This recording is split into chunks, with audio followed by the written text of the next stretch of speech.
All right.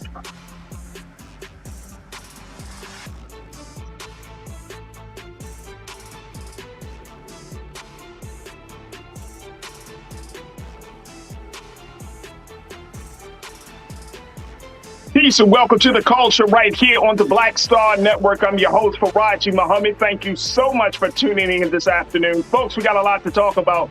First and foremost, let's just hear some words of guidance. We are officially 1 week away from the national midterm elections. And I just want to play for you just a little bit of what our great brother, Reverend William Barber, had to say as he talks about getting power to the poor, to the low income.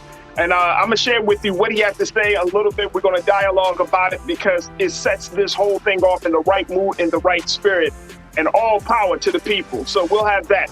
Plus, let's talk a little bit about this very, very critical case that's before the Supreme Court around the issue of affirmative action in two schools, Harvard and the University of North Carolina, where they're debating whether race should play a factor in school admissions. We'll have that conversation. And then later on, folks, let's talk a little bit about what makes you the strongest. The question is being asked, does adversity make us strong?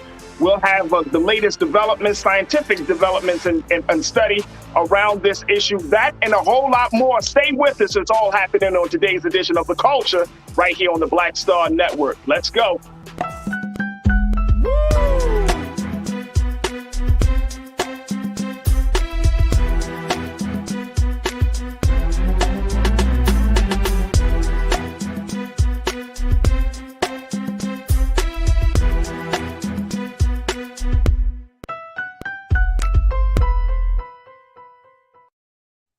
Folks, welcome to The Culture here on the Black Star Network. I'm your host, Farajii Muhammad. Thank you so much for tuning in this afternoon. We got a lot to talk about, so let's jump right into it. First and foremost, let's talk about what's happening with the national midterm elections. Now, there are so many different things that are kind of moving, a lot of different moving pieces. There are a lot of major races that we are going to be looking at.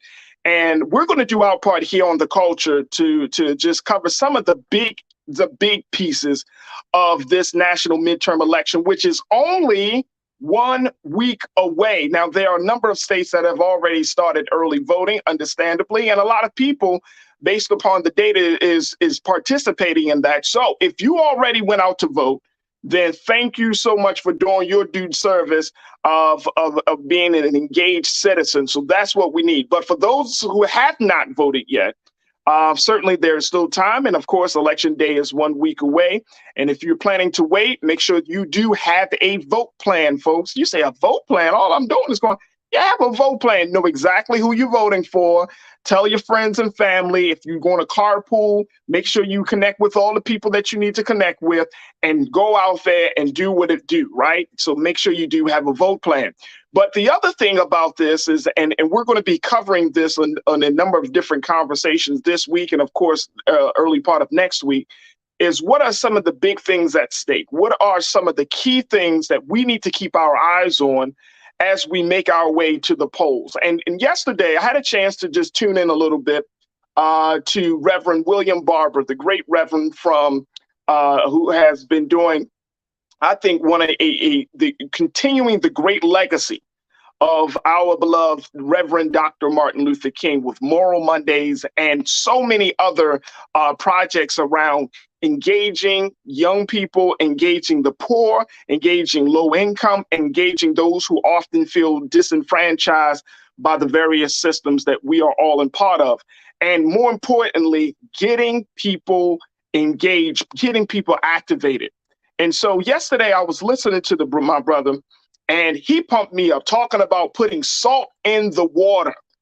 And he was saying that salt is us, that we are the salt of the earth, based upon that great scripture in the Bible, that we are the salt of the earth, saying the people, that those of us who are working to make ourselves better, our communities better, this country better, we are the real flavor, that we need to be in every part of this country, that we need to set a new agenda. I was so inspired to hear from Reverend William Barber that I thought it was just appropriate that as we start this larger conversation off about the midterm elections and getting everybody excited and getting people activated, and more importantly, getting people ready to vote, that we hear some words from our beloved brother. So we're going to hear some of those words. I got my culture crew member, Iman Heath, who is an entrepreneur and activist. She's joining us. First and foremost, Iman, thank you again for being with us. We know that you experienced some loss in the family, so our heart and condolences go out to you and your family at this time. And I really appreciate you being with us this afternoon. Thank you, thank you. It feels normal and good to be back in routine. Oh, I understand. I definitely understand. Before we play just a little bit of this Reverend William Barber piece, and I want to make sure that we set this up. I mean, there is a moral, ethical component to voting, right? There's a moral, ethical component to just getting involved, getting activated. You are an activist, right? You've been on the front lines for the issues of police reform. You've been on the front lines talking about issues like women's reproductive rights. But you know, one of the things that a lot of people don't know is, like, what is the thing that what got you engaged? Like, how did you get into that space to say, you know what, I'm going to do something, think about something outside of myself. I'm going to advocate for a cause that's bigger than me. What has been the determining factor for that? It really has been since day one for me. My first grade teacher, Miss Wardell, love her to death, showed us first grade. And I have been angry about being oppressed since then. Like, literally, like, I used to make Martin Luther King birthday cakes, make him birthday cards. And when Rosa Parks passed away, you'd have thought she was my real family. Like, it's just always been in me. So even growing up in justice, as far as myself, I've always been the taller person in my class. I hate seeing other people being picked on because maybe they were smaller or they look different. I've never been one to stand for anybody being picked on or just inequality, period. Yeah. So on top of being Black and facing oppression myself, it has always been there. It's just always. Right. So it's always been there for you. And when we talk about this, you know, one of the things that when you often talk about activists getting into the fray, and then you see the challenges, right? You might see the police blockades and barricades. You hear the stories that it takes a minute to change policies and all of that. What keeps you going? If I don't do it, then who will? And I know for a fact I can't do it alone. But I know if I drop out, that may influence the next person to be like, you know what, this is not my fight. I can't do it. Or the person who I may influence or encourage, they may say, well, she's giving up, then there's no point in me fighting. So if we need more numbers than we do to take away. So if I drop out, that's one less person we have to make this change whenever it comes. Ain't that the truth? Already outnumbered. We can't lose anymore. Right. We can't lose anymore. Right. So, like, yesterday, I was watching Reverend William Barber. I was watching, and you know, we have a number of speeches from him. But one of the things that I was tuned into is, here's a man who is overcoming a lot of personal challenges, and more importantly, and I think he's like a sign of a lot of our Black leaders, right? When we see folks on the front line, whoever Black leader that you really show love and respect to, and I'm just saying, whether it's the Honorable Minister Louis Farrakhan, whether it's Reverend William Barber, whether it's Al Sharpton, Jesse Jackson, whether it's Dr. Cornel West, or whoever the case may be, right? Michael Eric Dyson, or you talking about some of our sisters that have been in this struggle. You know, when you think about those people, and I know for me, like the conversation about civic engagement, getting out to vote, when I think about those people, Iman, I'm thinking to myself, it's almost like they're superhuman. You know, they can become like superheroes because in spite of insurmountable odds, they have always called us to become better. Mm-hmm. They have always compelled us to think higher and to see ourselves beyond what the world has put on to us. And that's the thing that inspires me. And, you know, even I saw, I gotta post this if y'all haven't seen that. There's this video of President Barack Obama that he just did like a couple of days ago. I followed the president on IG. What? And he did it about voting, right? Mm-hmm. And you can clearly tell he was trying to, you know, to reach 18, like first-time voters, younger voters and everything. It was such an inspirational little video that he posted, right? He had his own Barack, you know, charisma, his own, you know, sense of humor. And I thought to myself, like, damn, this is really good to get people to come out to vote. This is really good to call people to this level of engagement. And this is why I wanted to share with the folks just a little bit of what Reverend William Barber had to say about voting. It's talking about we know what we need to do and why it's important to vote. I want to play this little clip and then get your take on it, Iman, and then get some take from our culture crew. Ariel, and if we could set this clip up, this is Reverend William Barber talking about the importance of voting. And folks, we got 7 days away from this point. We need to get out to vote. Take a listen. Check this out. The other thing that is hurting us is in the midst of this, we keep hearing the calls for two things that will not help us: normalcy and compromise. Saving this democracy cannot be a matter of compromise. Getting back to normal is not where we want to get back to. Normal is what got us where we are. Fundamental human rights cannot be compromised. Voting rights cannot be compromised. A basic living wage cannot be compromised. The fact is that there's not a county in this country where a person working at minimum wage can afford a basic 2-bedroom apartment. Giving people a living wage that was asked for at the March on Washington, when the agenda of the March on Washington was a $2 minimum wage, which indexed by inflation would be $15 today. Historic compromise is what's got us in trouble, y'all. In the first place, we compromised with slavery, and it lasted 250 years. We compromised the humanity of black people and called them 3/5 of a person. Too much of the church compromised. There was a civil war in the church before there was a civil war in the nation. The church split, Northern Methodist, Southern Methodist, Northern Baptist, before there was ever, and in the 1840s. We compromised early on, saying women didn't have the right to vote, couldn't hold office. Did you know that in 1935, when Roosevelt passed the Social Security Act, but in order to get it passed, he had to compromise with some folk who said, look, we'll only go along with it if you make sure women and black and brown folks can't pay in the system.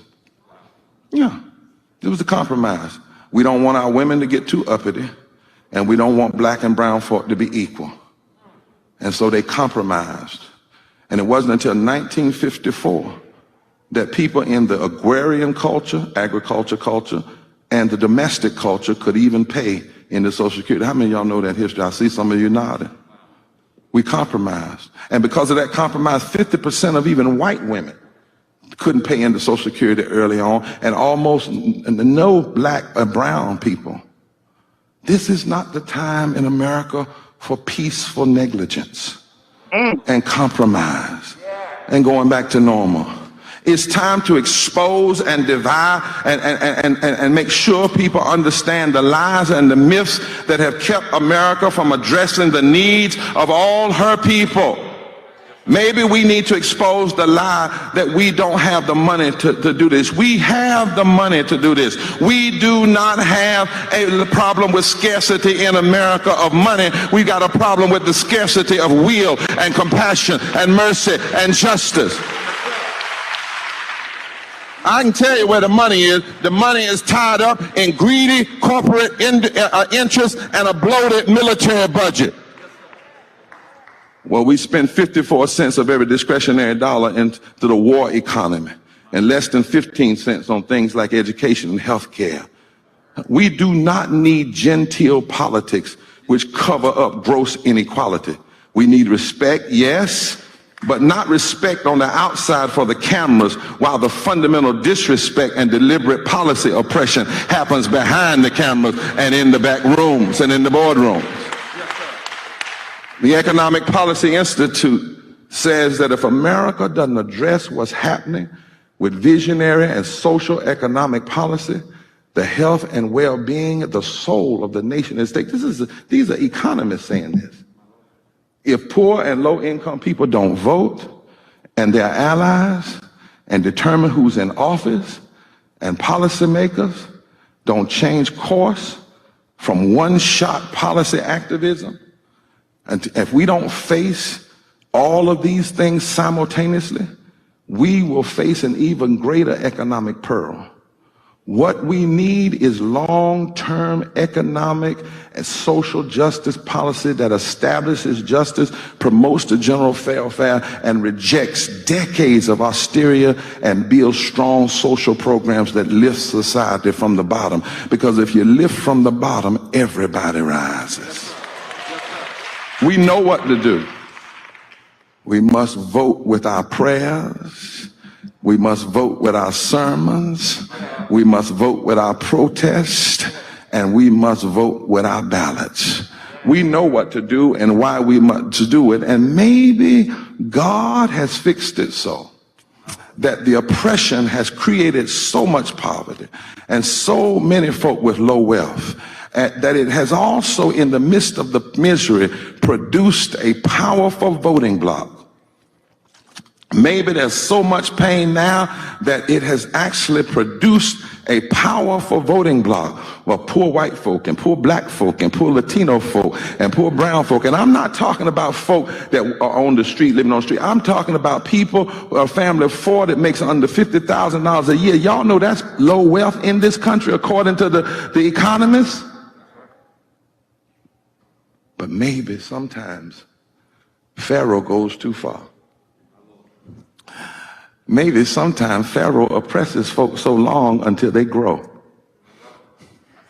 Maybe sometimes the porch gets so many people on it that something's got to be done. And so here we are today, and there are 168 million voters who cast a ballot in the last general election. But guess this, as I prepare to go to my seat, 58 million were low-income voters. That's 35% of the voting population. In battleground states, according to a study we did called Waking the Sleeping Giants, in battleground states where the margin of victory was only 3%, poor and low wealth people make up 45% of the electorate. And 30% in all the other states.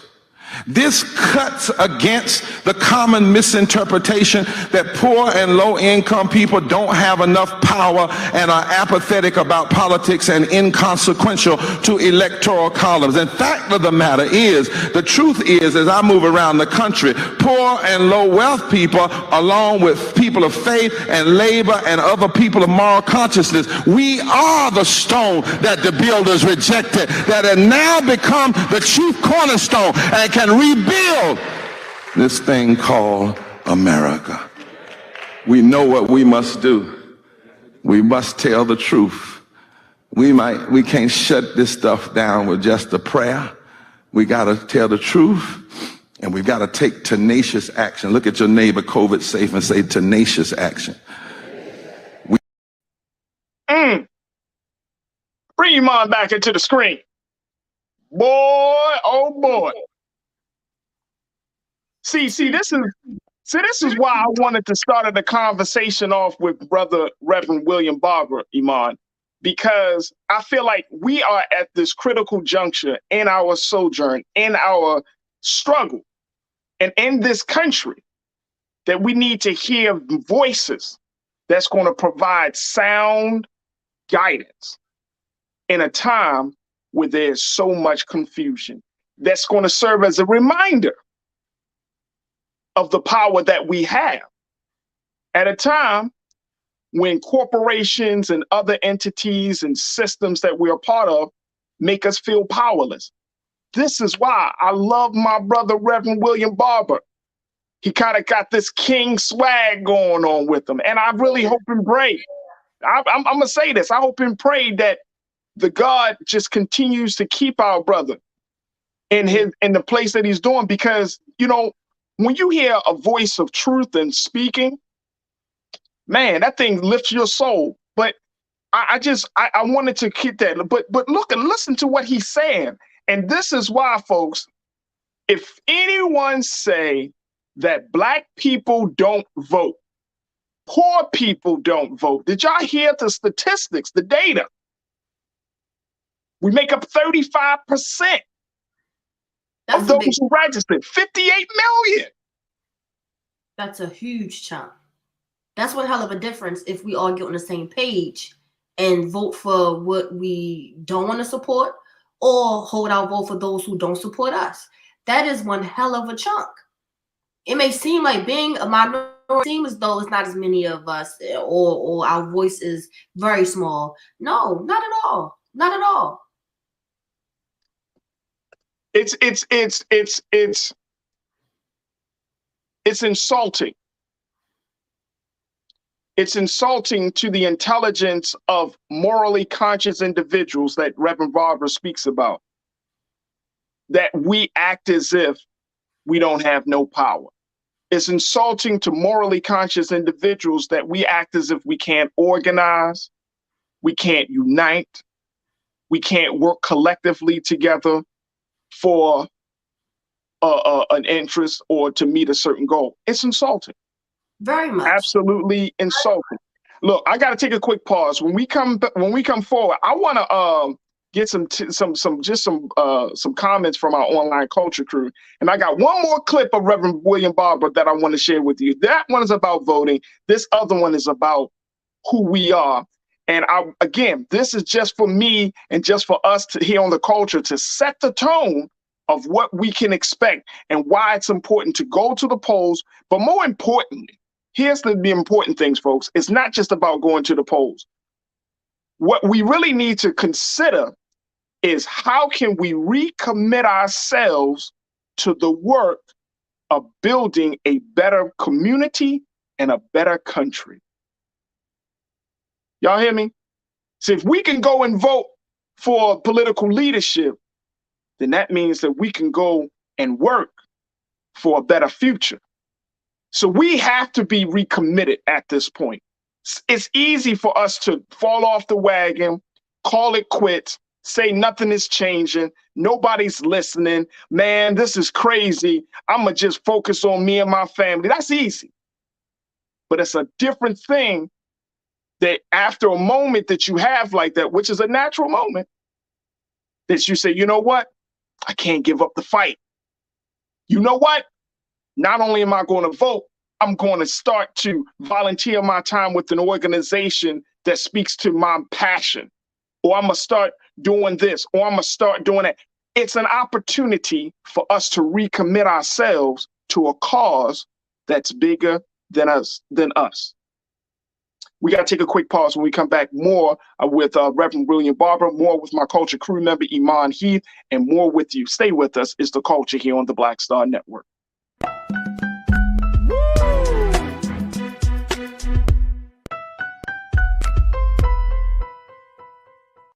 This is our time, our moment to move forward, beyond the gun violence, the hospital closures, the unaffordable housing. Brian Kemp's Georgia for the wealthiest few. Stacey Abrams is looking out for every Georgian. She'll invest our $6 billion surplus in the fundamentals, education, healthcare, housing, and a good living, putting more money in your pocket to build one Georgia where everyone has the freedom to thrive. Hatred on the streets, a horrific scene, a white nationalist rally that descended into deadly violence. White people are losing their damn minds. As an angry pro-Trump mob storms the U.S. Capitol, we've seen shootings. We're about to see the rise of what I call white minority resistance. We have seen white folks in this country who simply cannot tolerate black folks voting. I think what we're seeing is the inevitable result of violent denial. This is part of American history. Every time that people of color have made progress, whether real or symbolic, there has been what Carol Anderson at Emory University calls white rage as a backlash. This is the rise of the Proud Boys and the Boogaloo Boys. America, there's going to be more of this. Here's all the Proud Boys, guys. This country is getting increasingly racist in its behaviors and its attitudes because of the fear of white people. The fear that they're taking our jobs, they're taking our resources, they're taking our women. This is white fear.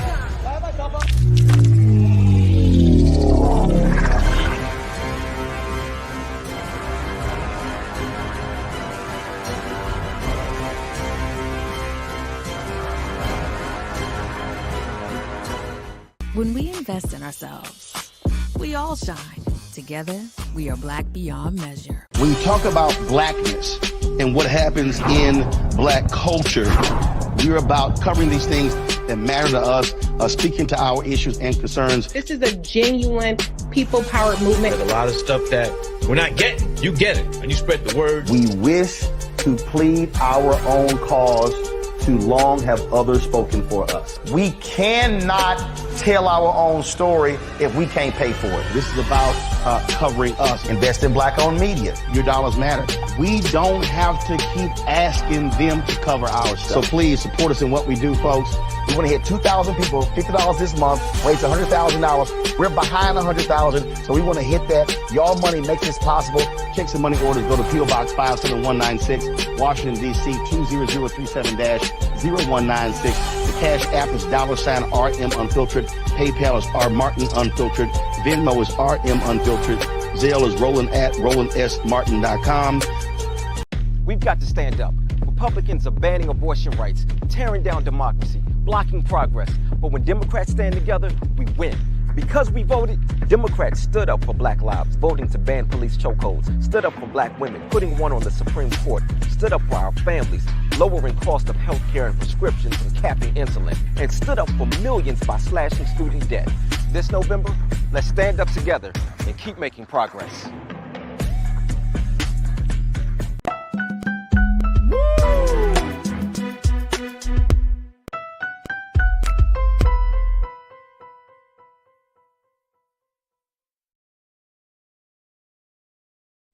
All right, folks, we have been having a great conversation, just starting off the discussion with the great and powerful words of Reverend William Barber, a brother who continues to be on the front lines, and more importantly, to activate and organize those who have often been marginalized, the poor, the low income, those who feel like their voices aren't heard. Reverend William Barber has been on the front lines doing this for years. And we just played a brief excerpt of a message that he gave about the importance of voting and why we should do it. And more importantly, the power that low-income folks have once we make it out to the polls. Now, I want to share with you folks just some of the comments that is coming in from our online culture crew, and continue to post your thoughts about this. But this is a little different than just talking about news and all of those topics. This is just to get our minds, hearts, and spirits in the right place. Because we're 7 days from this national midterm election. We don't know what the end result of the election may be. But my hope is, by us getting some words of guidance from our beloved brother, Reverend William Barber, that we will be able to have more clarity, to understand the assignment, as they say, and more importantly, do what needs to be done. And I've been joined here by Culture Crew member Iman Heath, who is an activist and an entrepreneur, to share her thoughts on this. But let's go to the culture. Let's go to the comments here, and let's bring Iman back into the conversation. William, you checked in. William, you said, yup, powerful. Voting block coming in 7 days. Absolutely. Absolutely. Iman, I wonder, because I know that, you know, and I'm so happy to have you on the show a week out from the midterms, right? Because I know that, you know, you're not one to just say go vote without a purpose, right? You have always been the one to say, hey, if we're going to go vote, be clear about who you're voting for and what you're voting for. And right. There has been a number of discussions about young people, you know, possibly not voting in this midterm election, because some of them saying that they're not connected to the candidates. Other folks are saying that the parties are just all over the place and so cantankerous and and bickering so much, it takes away from any sense of unity of the country. So what would you say for that generation, the first time voter or the young voter, about this midterm election? Do your homework, do your homework, do your homework. Usually in the mail, you get a ballot, whether you mail it in or not. You still get a preview of what you will be voting for, what will be on the ballot, and who you could possibly be voting for. Do your research. It doesn't take that much. It doesn't take that long. As long as you scroll on Instagram and TikTok, I'm sure you can find and have enough time to look up what it is and whom maybe in district that you need to vote for, or what questions you need to vote for or vote against. Just do your research. I will say what is causing this desire or want or even care to vote is the results of what voting has gotten us, I will say.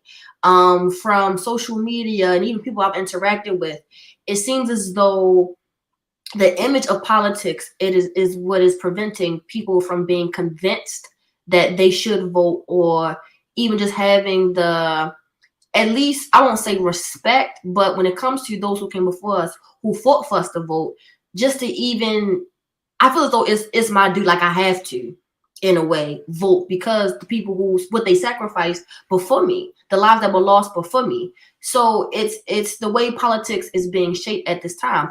It's like bickering, like you said, with a teenager. It's the way politics go back and forth. And for younger people to feel they don't feel connected, yes, these politicians are older. You're not going to feel as though they may be able to relate to you. But if you look at that background, and I'll say Westmore here in Maryland, he's a great example as to someone you can connect with. From the same place, has dealt with the same thing as far as upbringing, but you have to do your research. It's worth it. It's going to be worth it. One question I know y'all will probably want the most attention from is making marijuana recreational. So you're interested in that, but let's be interested in everything else as well that matters.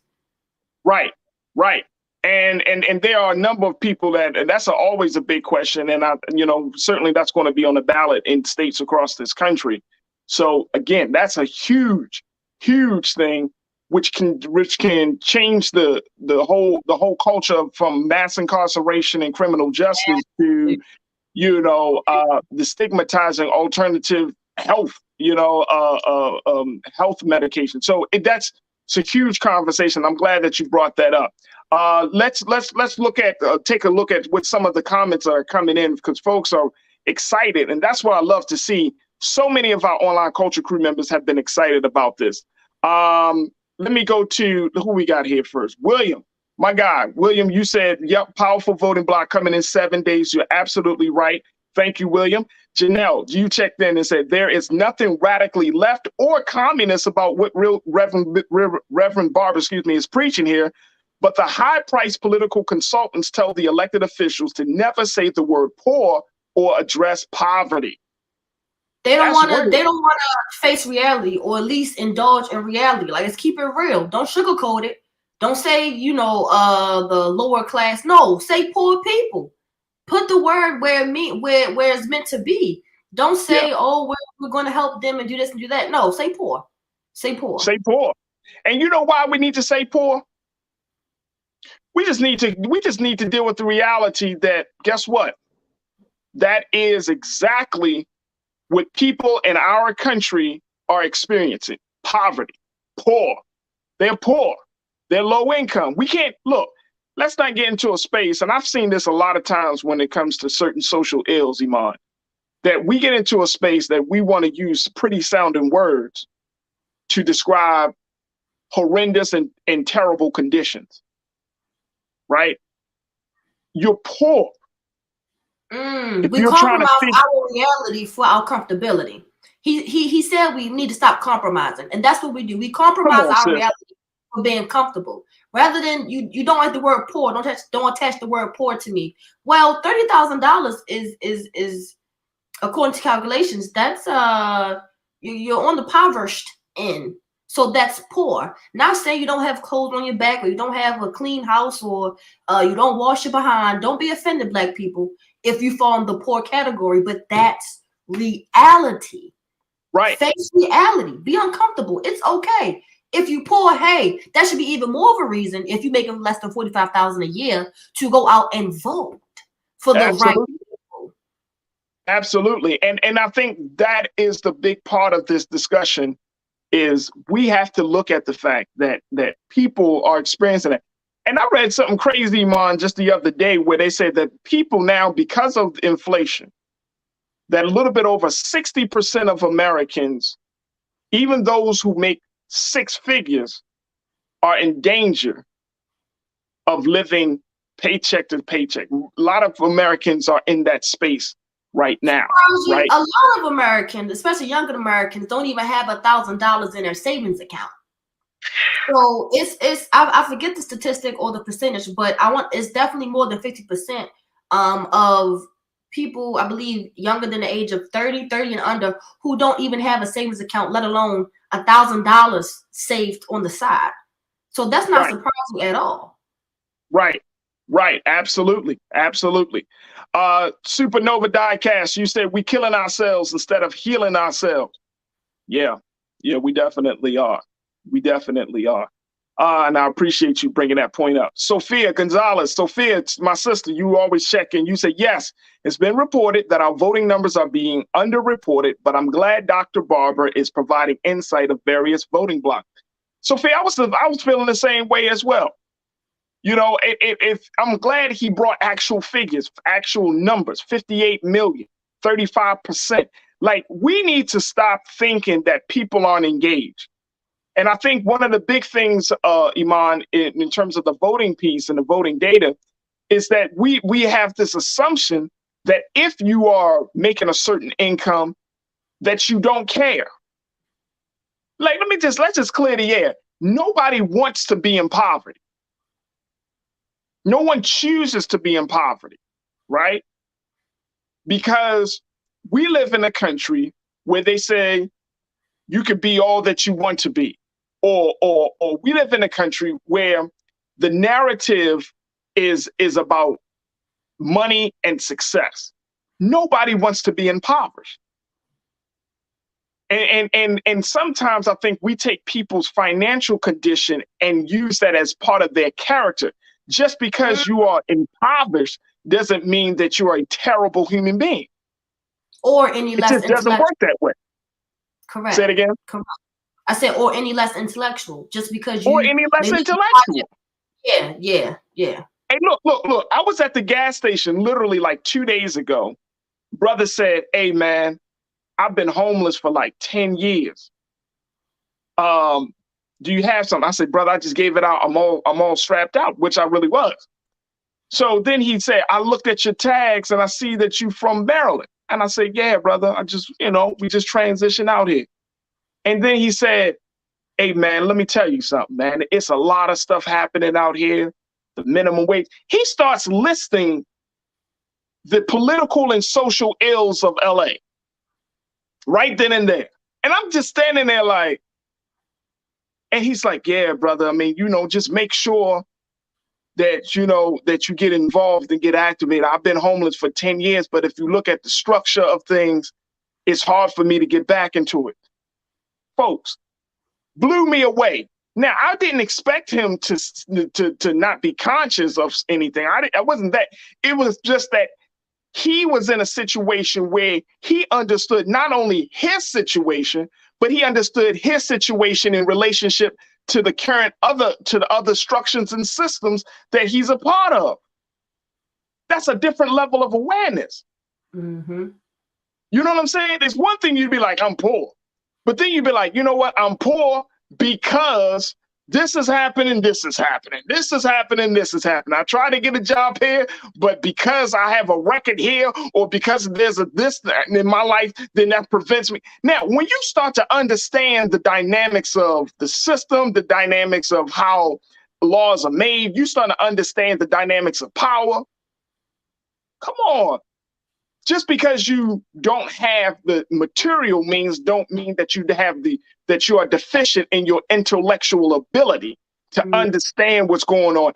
And I hope that we don't get into a space of just assuming that your financial condition is an indicator of your intelligence, or is an indicator of your character? We already there though, Farajii. I know. I'm putting out some good energy right now, Iman. and I just hope from us continuing to repeat the same tidbits as far as, you know, making money equal to your brain power, or making someone eligible to be the leader or head of something that they have no qualifications for. Let's work on not doing that, Black people. Let's work on not doing that. Exactly. And we don't know how many people that we come around. I know people who have come through some very, very hard times. I know people that have actually been homeless. We don't know the stories of people until we actually have a chance to talk to them and relate with them. But we don't know the stories of people. I know people that lived in their cars, man. Literally. Gone to work. Lived in their cars. Mm-hmm. But you wouldn't be able to tell. You wouldn't be able to tell. Mm-hmm. Or I've known people who have committed some real serious crimes, but they changed their life. And as a result of that, they've been on a straight path. I've known people I know Black men in particular, who have gone to prison for years. I'm not talking about 2-3 years. I'm talking about 15, 20 years, Iman. Personally, I know people like this, right? Come out, got a great income, strong families. They have started a family, and they're working in the community. So when people tell me about all of these other barriers to stop them from not just being a positive influence, but that have stopped them from not getting engaged, I can't accept that. Yeah, I'm gonna be honest. I can't accept that, just because there have been people who have been down that path and who have been able to excel.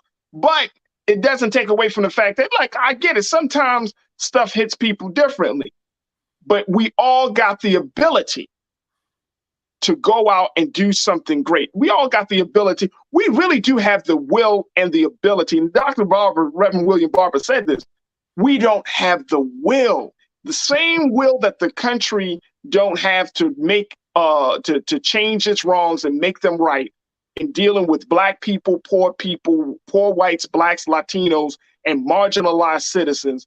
We lack the same will to want to get engaged, because we want to make all of these excuses as to why we shouldn't, or why we can't, or why something may not work. We don't have the will, and that stops us.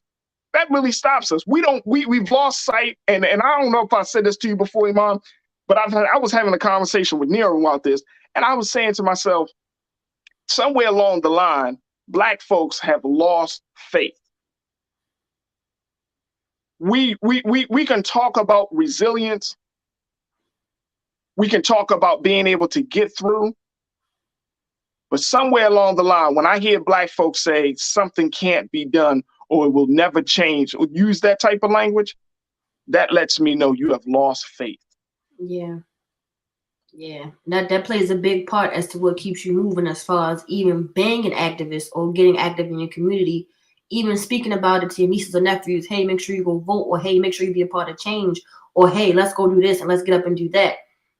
Although years and years and years of us not seeing the exact result that we want, the progress can still be made. Slow progress is so much progress at all. And even though our progress don't look like it's the promised land and the 40 acres and mule that we want, we still have to keep pushing to make that progress. Because again, like you said in the beginning, Farajii, if we don't, then who will? Yep, absolutely. All right, I'm going to get to a couple of more comments from our online culture crew. Then I want to play this final piece from Reverend William Barber and a host of other activists to inspire us to get out to vote and more importantly, get involved. Conscious Thoughts, you said the Democrats have shown themselves to be cataclysmic disaster during this election cycle, but we must persevere through them and see the light to our salvation. Vote, vote, vote.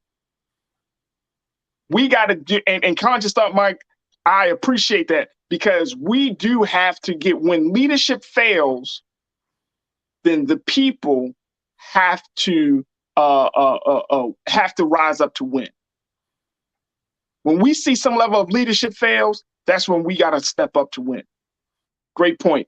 Mike V, you said the argument against removing slavery is that prisoners can fight for labor wages that would bankrupt the system. This could be a knockdown, drag-out brawl if it doesn't pass. Oh, absolutely. Absolutely.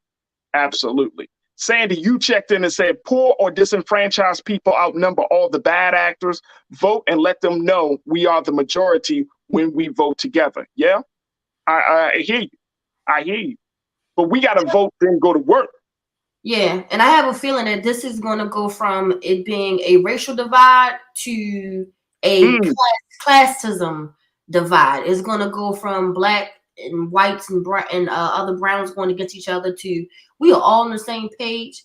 We all here at the same local Walmart in line hollering and cussing about the sugar being $5 a pound.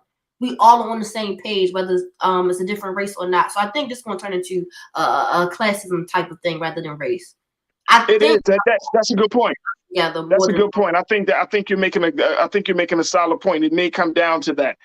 Donald, truth is power. You checked in. Said Donald Trump had people high as the Supreme Court that's willing to do his satanic bidding.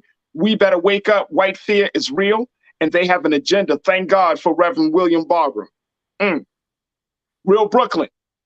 You said, Farajii, that homeless guy has had his reasons why he was homeless. It takes a certain way of thinking to survive in this society, and unfortunately, it's pretty prevalent. Yeah, absolutely.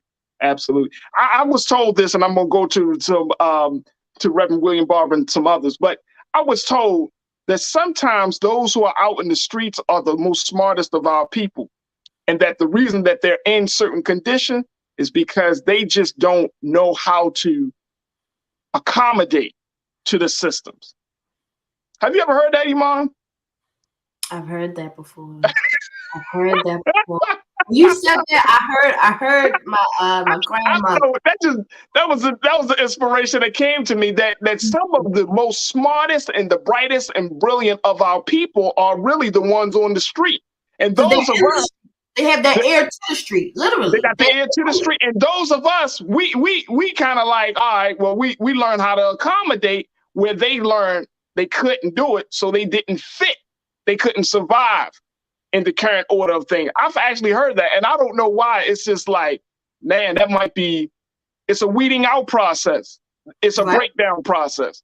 It's very, very powerful. Folks, I want to get some final remarks from Reverend William Barber and some others.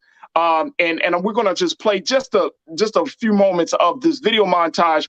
And I believe this one is coming off of, there was a rally in Mississippi with Reverend William Barber and other artists, community activists, and other folks from the community decided to come together to talk about water issues and so much more, talking about the welfare scandal, dealing with Brett Favre. Powerful, powerful stream that you can find here on blackstarnetwork.com. Make sure y'all check this out. But here's some inspiring words from Reverend William Barber and others from the Poor People's Campaign. Check this out.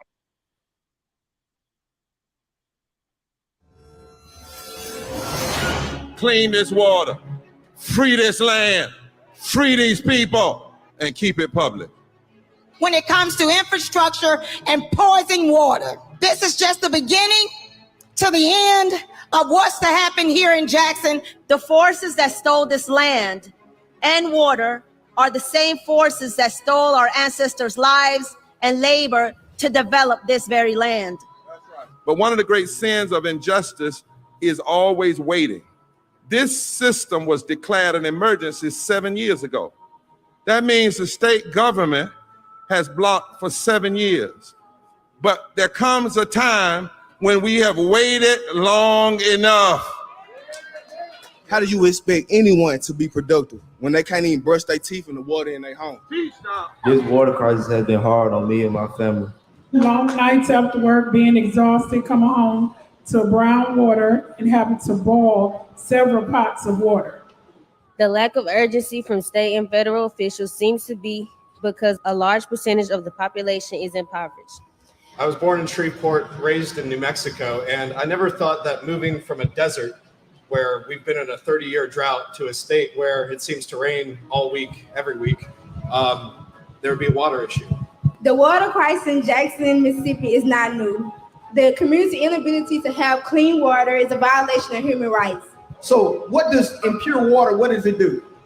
It can cause stomach problems, illnesses, diarrhea. It can cause cancer.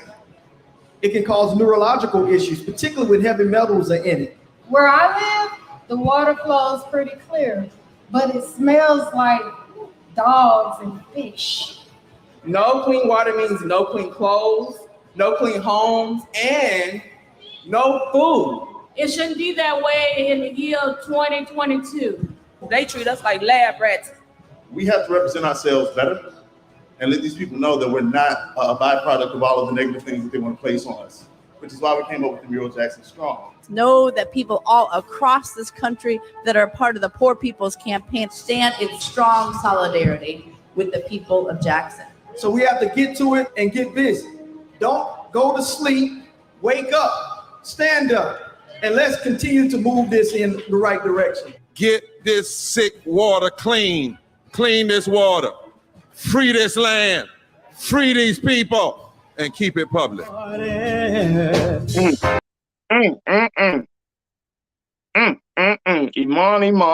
Couldn't I mean, man. Go ahead, you on mute. Flint still doesn't have clean water. Did you know that? Flint don't have clean water. Jackson don't have clean water. See, this is what's the stuff that we got to think about when we go to the ballot. Mm-hmm. Big shout out to all of those who came out to the Poor People's Campaign, the Moral Monday, and continue to do the great work with Reverend William Barber. And if you're in Mississippi and you hear the sound of our voice, make sure that you tell your family and friends to go and vote and make sure you understand the severity of this situation. Don't have clean water. Man, and look, too much is on the ballot. Go ahead, basic necessity. Now, of course, they're not going to put their attention on poor people in poor areas because the taxes, the money, the capitalism of this country is what's also causing the biggest issue. They don't care. If this was in a different county where they contributed more funds to society, however the case may be, it would be taken care of, but not in the hood. No, not with their impoverished people. Of course not. Why the hell would they care? That's the problem. So we can't compromise that anymore. We cannot compromise our comfortability. We cannot. Absolutely. And even in the great city of Baltimore, my hometown, water issues. Lead paint still being an issue. I think about 3 weeks ago, they were saying boil the water because what was in it? E. coli, I believe. They said in certain areas, boil the water first before you use it. Even with taking a shower and preparing your food, boil the water first. What? Let me tell you, Sandy, you bring up a great point. Look at that. Clean water ads used to be about countries in third world countries. How the heck we have this issue in states less than 400 miles for any one of us in this chat? Right. We got clean water issues in the United States in major cities. This is what's on the ballot. This is why we're talking about in voting, but more importantly, this is why we're talking about getting engaged in your government. This is why. Look, we got to take a quick pause. When we come forward, Iman, let's talk a little bit about what's happening with this affirmative action. This is one of, I think, a number of conversations that we're going to be planning to have about affirmative action and how the Supreme Court is looking at this issue, especially when it comes to using race as a metric to determine whether someone should go to school. We're looking at two schools, Harvard and the University of North Carolina, the two schools that are part of this case. So let's talk about the implications. We'll have that discussion. Also in the next hour, we got to talk about the unfortunate killing of rapper hip hop artist Takeoff, who was murdered earlier this morning while at a private party in a Houston bowling alley. And it continues to add to the narrative about the life of rappers, of hip hop artists who are just losing their lives at such young ages over senseless things such as an argument. So all of these things are absolutely important. So stay with us. These conversations are coming up next here on The Culture on the Black Star Network.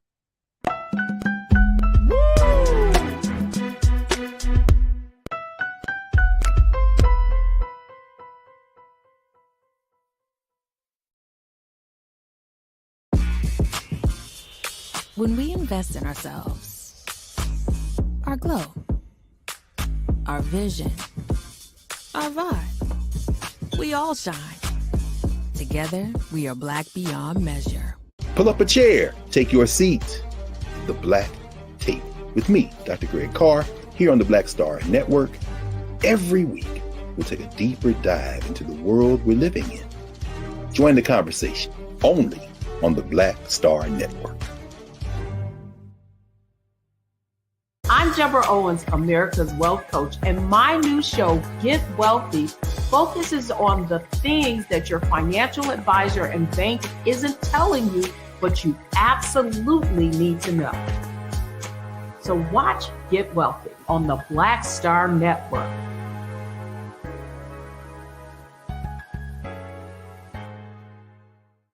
Hi, I'm Dr. Jackie Hood Martin, and I have a question for you. Ever feel as if your life is teetering and the weight and pressure of the world is consistently on your shoulders? Well, let me tell you, living a balanced life isn't easy. Join me each Tuesday on Black Star Network for A Balanced Life with Dr. Jackie.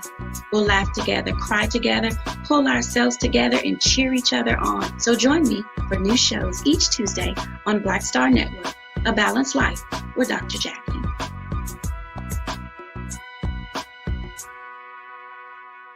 We've got to stand up. Republicans are banning abortion rights, tearing down democracy, blocking progress. But when Democrats stand together, we win. Because we voted, Democrats stood up for Black lives, voting to ban police chokeholds, stood up for Black women, putting one on the Supreme Court, stood up for our families, lowering cost of health care and prescriptions and capping insulin, and stood up for millions by slashing student debt. This November, let's stand up together and keep making progress. This is our time, our moment to move forward, beyond the gun violence, the hospital closures, the unaffordable housing. Brian Kemp's Georgia for the wealthiest few. Stacey Abrams is looking out for every Georgian. She'll invest our $6 billion surplus in the fundamentals, education, healthcare, housing, and a good living, putting more money in your pocket to build one Georgia where everyone has the freedom to thrive.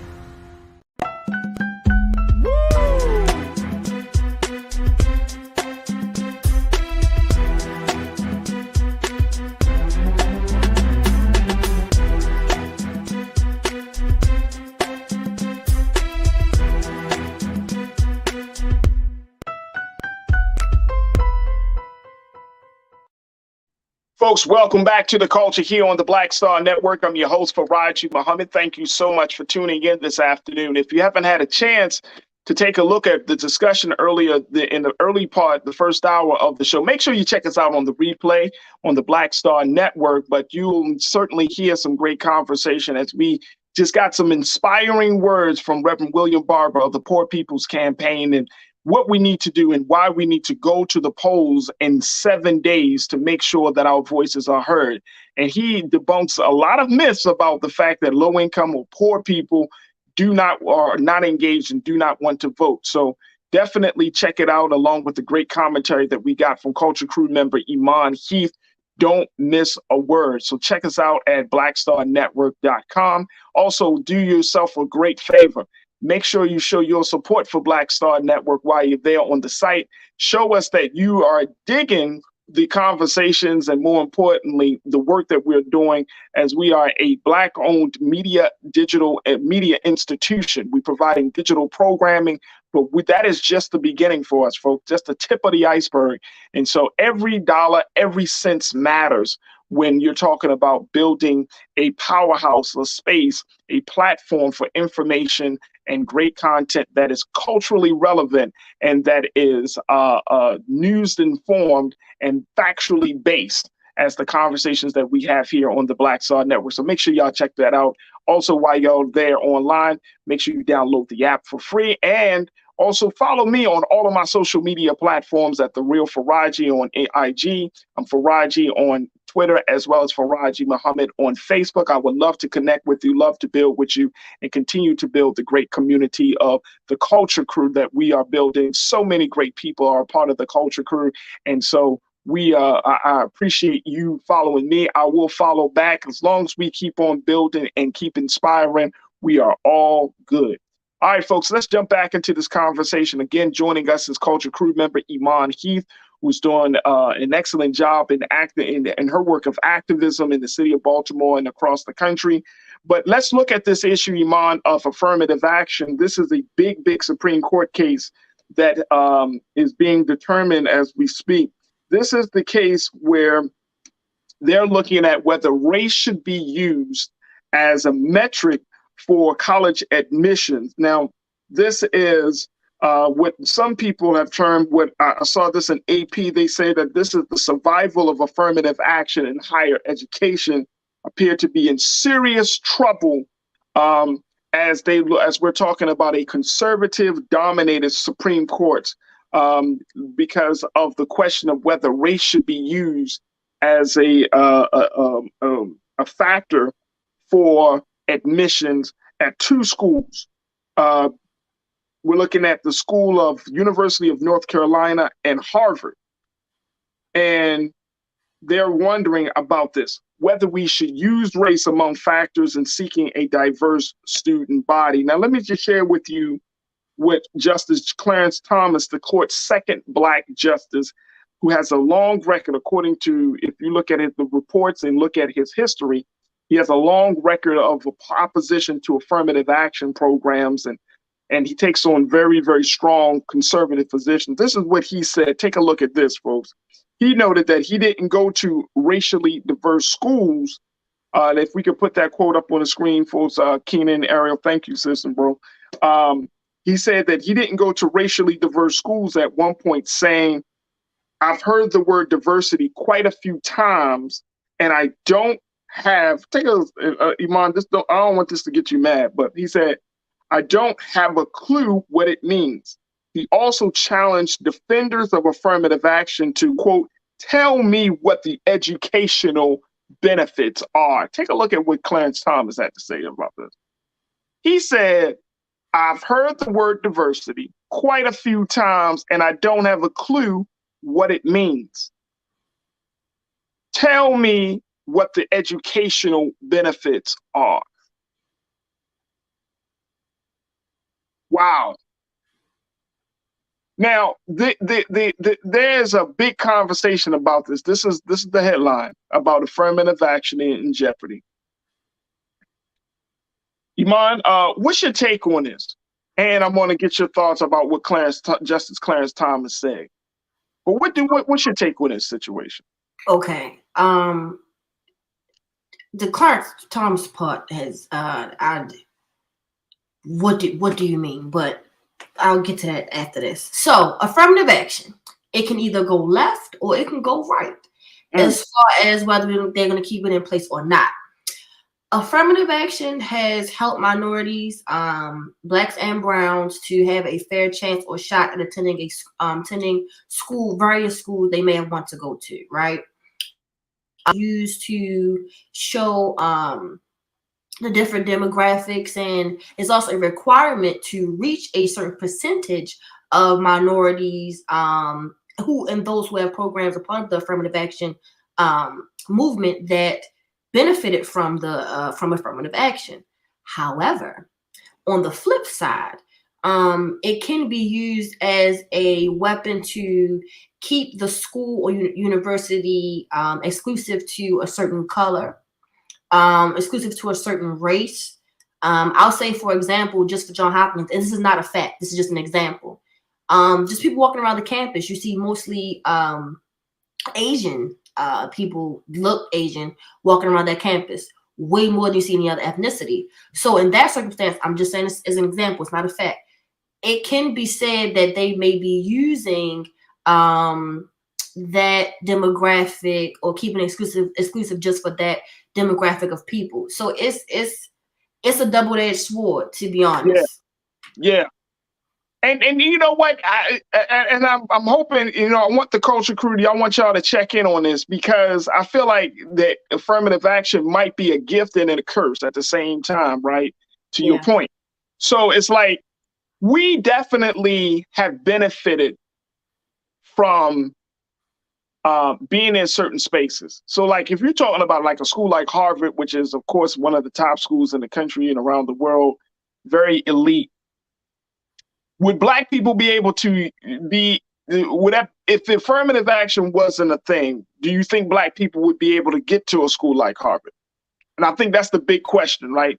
I'm surprised to see UNC. I mean, I think UNC is a great institution as well, another great school. But again, on our own merit, do you think we would have would be admitted to a school like Harvard?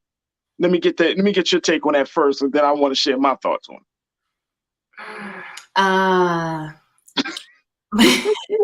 want to be social justice butterfly person is saying, of course, Farajii. Right. PA, of course we can. But then the reality of where I live sets in, and it's like, I doubt it. The elite are the elite for a reason. The superior are the superior for a reason. It would help so many minorities just to say, have Harvard on their resume. I went to Harvard, whether it was for 2 semesters or you graduated. That extra push is not about what you know, but who you know. A lot of times, Farajii, and that would help put a lot of Black people in a different space as far as wealth. Just be able to network with different type of people. But no, I without affirmative action, I'm doubtful. The doubtful side. Well, see, here's the thing out there that I see. I think that we deserve to be in those spaces, but because of racism, right? Because of systemic racism, it has kept us out of those spaces, right? We're not being considered. So affirmative action, I guess a pro of affirmative action would just simply be, hey, you can cut through all of the racism and the red tape, and you can get a seat in the school. So to that end, I'm like, yeah, because this country, and let me just say specifically, schools such as Harvard, who has already came out to say that they have benefited from the transatlantic slave trade. They've already came out to say that part of their history and their founders and those involved in the creation of Harvard have benefited from the slave trade. So you mean to tell me y'all were able to gain benefit, right? And so as a result of that, it's almost like for me, yeah, we do need that. We should be afforded the same opportunities, because why? If it wasn't for the transatlantic slave trade, if it wasn't for the breaking down of Black folks, right, mentally, spiritually, and all of the other ways, then we would be further along. If it wasn't for the great forces of opposition that come from white people, we would be much further along.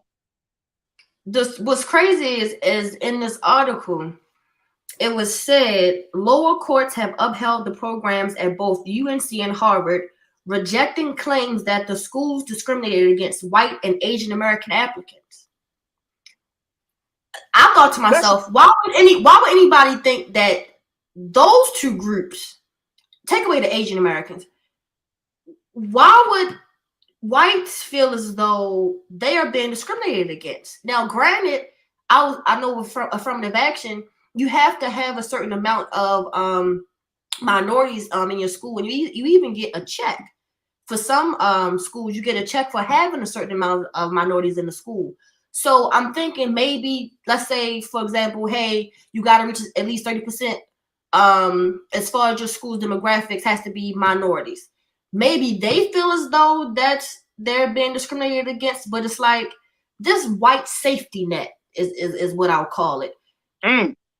Do you feel as though we are intruding on what you feel as though is yours or belongs to you? Like, I don't get it. Because Black people, Farajii, we were one of the first forms of currency. We were literally the stock market. We were stocks and trade. So what?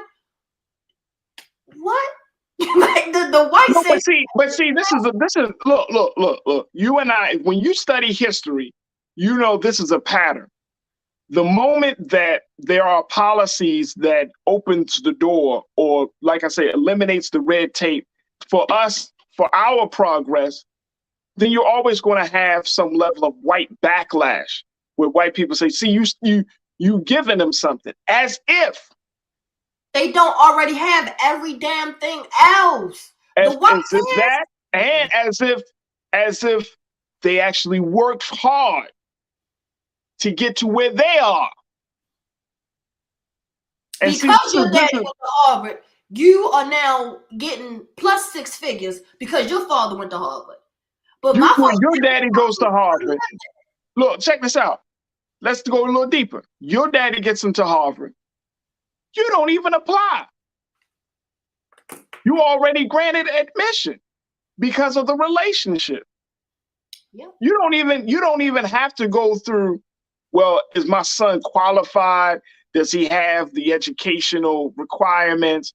Does he have what it takes to be in Harvard? Who's your dad? That's my dad. Okay, then you already in. Mm-hmm. You already in. Black boys and black girls, we got to find a way. And look, I don't see this, and I know a couple of people. I think, let me see who I can find. I think this, let me make sure I got my brother. Because he said he feels like it's a handout. No, I don't think it's a handout. I think it's what's owed to us. Very true.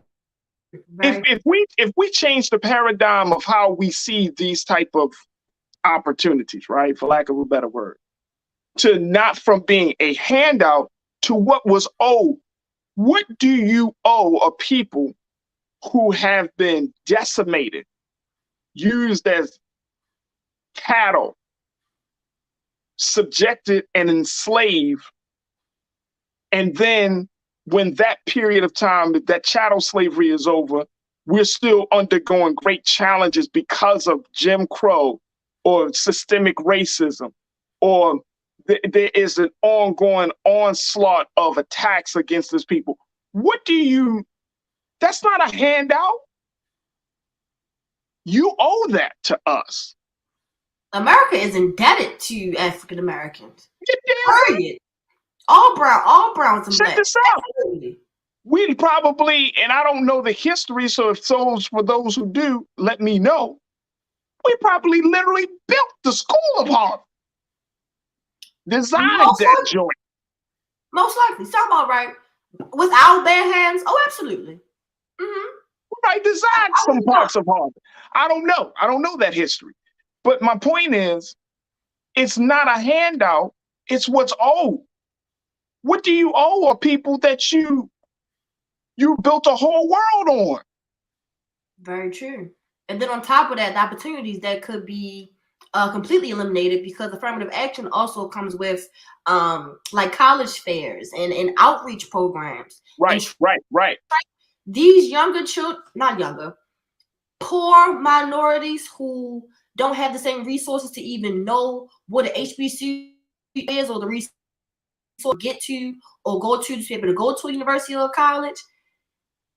I think taking away affirmative action will also decrease the numbers of blacks being in universities off of just not having the resource, not being able to pay the $65. When I took the SATs, it was $65. You had to pay to take the SATs. And most likely you took it more than once so you can increase your score. So just having that tidbit information to prepare for something like that, to be able to apply, like it'll be way more of a punch in the mouth for minorities if they did do away with affirmative action. We need it. We absolutely need it. You know what I'm saying? Like it's needed. If that is the pathway to some level of justice, I'm all for it. I'm all for it. Now, here's the thing. This is part of, and this is why I think it's important that as much as we have this affirmative action conversation, we should also have a conversation about reparations, because you wouldn't have to have like the reparation is, this should be a part of the reparations talk. You know what I'm saying? Like free admission to colleges, right? To some of your top Ivy League schools for the children of those who were enslaved, for the children of those who you benefited from, whose back you built your world on, your school on, your institution on. their children should be able to go to your school without worrying about debt, without worrying about if they can, make the cut. No. See, that's what I'm saying. Like the reparations that I think that we should have is, yeah, we can talk about money, but the reparations for me is let my children or let Black children go to some of these Ivy League schools, afford them the opportunity, right, to go to these schools. I don't want just a one check payoff. That's too easy. Way too After easy. all these years that America has done this to us, all we want is a quick check?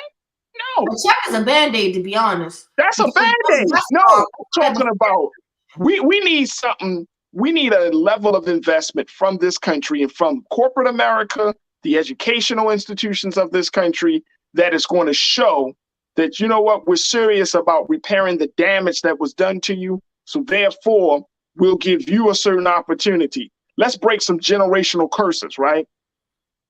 If higher education continues to be unattainable, unreachable by Black people in this country, by Black students in this country, we still got a huge generation of folks who are still going to be first-time college students. If that is the case, then open the doors wide open, bust that joint open for Black youth to go to school, right, in a space and into the institutions that where they can rise. That's a part of the reparation. I don't like the money. Again, money is one thing, but I'm talking about that long-term investment. I'm talking about those opportunities. I'm talking about the ability to network. I'm talking about the ability to learn. If you're talking about like Harvard, you're talking to Yale, you're talking to Cornell, you're talking about Cornell, you're talking about MIT, you're talking about Stanford, you're talking about some of these top colleges, you owe Black folks. You owe. Admissions has to stop carrying it as if it's a country club. This Right. is not exclusive to just a certain kind or type of person. A university is not a country club. That's the part that those that being superiors need to understand. It's not a country club, but again, the white safety net is let Harvard get to a 50% minority demographic. Then I'm sure, and just how it does with a college degree, Harvard, the greatness and astonishment of Harvard, always good. The quality of it is going to go down. Just how now that Black people, especially and minorities as well, who have gotten their college degree, a college degree is now like a high school diploma. No. They want you to gain all this debt to still work $15 an hour. I've seen it, trust me. I've seen it on the websites, job applications. So it's Harvard won't be the same Harvard and big name that it is if they did allow a certain amount of us to get there. It's going to, and this is just how it happens as far as economics, may devalue the school as a whole because now more people have access to it. But again, this is not a country club. No, not at all. Not at all. And you know, Real Brooklyn, I saw your message. You said nothing is owed to us, brother. Absolutely nothing. I disagree. We built this country. I wonder why they feel that way. Like what makes you feel Real like Brooklyn, share your insight on that, bro. I would love to hear it. I would love to hear it. But no, they do owe us. Because reparations is about owing. Like you repairing the damage. You took from us everything. Our culture, our language. Our culture, our God, our language, our education, our sense of independence. You broke us down. Mm-hmm. Certainly you took some of our lives. For years. You took for our lives years. And that's the thing, Iman. Years. You took our lives. Centuries. Right. For centuries. You broke our families up. We still trying to restore the damage as a result of, you know, being enslaved with families and all of that, and how the slave master broke the family up or took the father out of the family unit, split up the children. And it still happened. Rape the woman or made the woman feel powerless. Come on, man. No, they owe. They owe, bro. They owe. I don't see it. And I'm like, it's not like, oh, we don't. No. See, and y'all should know me by now. We can't let people off the hook. We can't compromise. And we can't compromise. This ain't the moment to compromise, bro.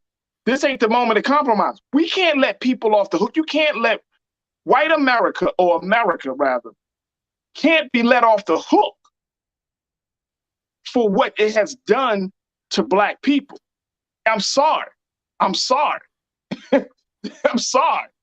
I mean, even to this day, with all of the talk around social justice and all of this stuff, we can't even pass certain bills to address this issue. So this country has yet to fully, and I'm talking about comprehensively, Iman, say, we're sorry, and this is what we're going to do to repair the damage. How long did that reparations bill sit in the House with our brother, HR 40? How long did that bill sit without any real traction? For 30 plus years. 30 plus years, and nobody has had a conversation about, now it's getting some traction. Now it's part of is now part of the national vernacular that this is a way for us to repair the damage. So let's have a conversation about reparation. But for 30 plus years, 40 years, we weren't talking about this. And guess what? We still suffering as a result of what happened to us in the transatlantic slave trade.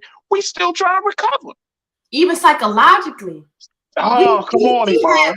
We have passed down psychological damage to ourselves for generations. For generations. And we have people who are not attentive to what we do need to correct, so we don't pass it on to the next generation. It's way bigger than just what happened to us as far as materials. Our mind, even believed in and the God or the way that we knew to praise, whatever the case may be, all of that was you took a people and literally stripped them down to nothing. Even the food we were accustomed to eating was taken away, and we were given literally the pig shit that they didn't want to eat. Right. So to say our health, that comes from eating those type of things we're getting used to, high blood pressure and high cholesterol. Like, it's more than just physical. Us as a people, physically, it's owed to us. It's owed to us. Absolutely. Absolutely. Very quickly, Tony G, you said stop having a victim mindset. Folks, this ain't no victim mindset. This is the absolute truth. There are groups of people in this country today who would be asking for reparations, and they have undergone less injury, less damage. I don't give a damn if a Black person is making $150,000 a year, $200,000 a year. They are still owed to what was done to the people before them. How the hell could you say no, we're not playing victim? We are victims. This is not it's a whoa, feel sorry for me moment for Blacks. No. We really are the victims, and we are still that. Redlining is still a thing. It's just hidden. We still made a nod for relief funds from COVID with Wells Fargo and Bank of America. It's still happening. So what kind of victim do you want to say we are? If you don't feel like you're a victim, that's great, that's awesome. But reality is we are victims. And we are victims, we have victimized, and we become, in some cases, the perpetrators because of our victimhood, right? Because hurt people hurt people. So when we talk about affirmative action, right, we're talking about, okay, creating creating policy that opens the door for Black folks to gain some way, shape, or form without going through all the hoops and fire. And guess what? I don't know if I'm against that.